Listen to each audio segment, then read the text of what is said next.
ये शक्तियों का चमत्कार आप देखिए। तो मैंने नांगना माता कुल देवी के नांगनीचा माता के मंदिर में आके पूजा अर्चना की और जैसे ही मैं जाकर अतिथि कक्ष में बैठा तो यहाँ का जो स्टाफ है उन्होंने कहा कि आप यहाँ कॉफी और चाय आरोग के पधारे हैं, ये प्रसाद है। तो बैठे और जैसे ही वो चाय कॉफी लाए और कॉफी पी और पीते ही ये सूची जारी हो गई। तो मैं तो मेरी कुल देवी माँ नांगनीचा का चमत्कार मानता हूँ और माता जी के चरणों में आकर यही प्रार्थना की थी। जिस तरीके से कार्यकर्ता लगातार इंतजार कर रहे थे और जैसे ही कुलदेवी के दरबार में आने के बाद में तुरंत टिकट जो है वो जारी कर देगी ऑफिशियल, क्या कहना चाहेंगे और किस प्रकार की तैयारी? बोलो नांगनीचा मात की। अभी मैं जगत जननी जगदम्बा राज राजेश्वरी कुलदेवी नांगनीचा माता गांव नांगाना में हूँ। आदिशक्ति या हमारा शक्तिपीठ है और मेरा मानना है कि जब किसी व्यक्ति को सभी जगह से उम्मीदें खत्म हो जाती है तो कुल देवी देवताओं के चरणों में आकर वहां से पुनः उम्मीद शुरू होती है।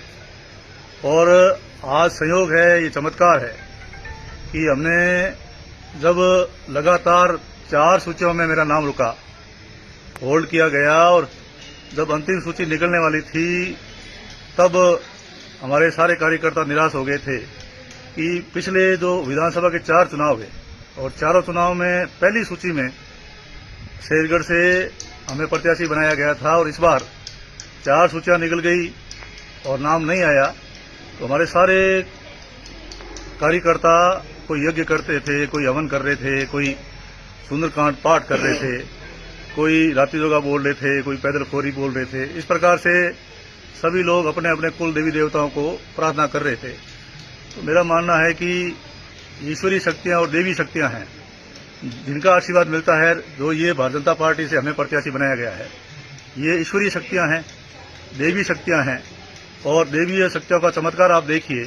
तो मैंने नांगना माता कुल देवी के नांगनीचा माता के मंदिर में आके पूजा अर्चना की और जैसे ही मैं जाकर अतिथि कक्ष में बैठा तो यहाँ का जो स्टाफ है उन्होंने कहा कि आप यहाँ कॉफी और चाय आरोग के पधारे हैं, ये प्रसाद है। तो बैठे और जैसे ही वो चाय कॉफी लाए और कॉफी पी और पीते ही ये सूची जारी हो गई।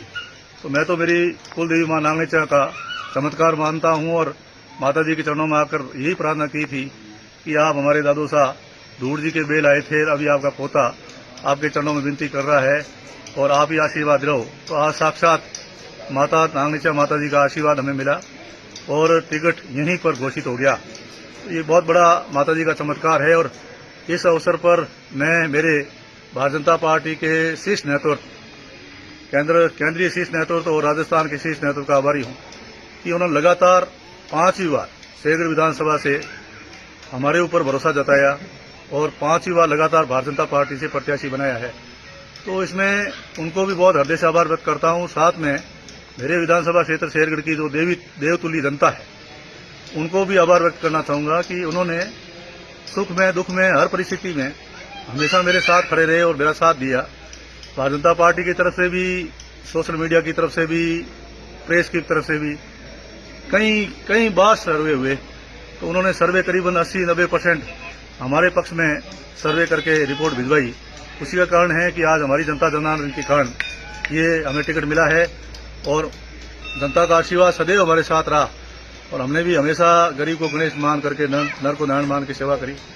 उनको मैं हृदय से आभार व्यक्त करता हूं कि शेरगढ़ की देवतुल्य जनता के आशीर्वाद से ही भारतीय जनता पार्टी ने हमें उम्मीदवार बनाया है। उनका आभार व्यक्त करूंगा और जो आज लंबे समय से उनको इंतजार था, सभी लोग चिंता व्यक्त कर रहे थे, अब हमारे विधानसभा क्षेत्र शेरगढ़ में ये खुशी की लहर है कि हम जिसे चाहते थे पार्टी ने उनका सम्मान किया और कार्यकर्ताओं का सम्मान किया। शेरगढ़ विधानसभा क्षेत्र की जनता का हमारी पार्टी ने सम्मान किया और सम्मान कर 5वीं बार लगातार प्रत्याशी बनाया है।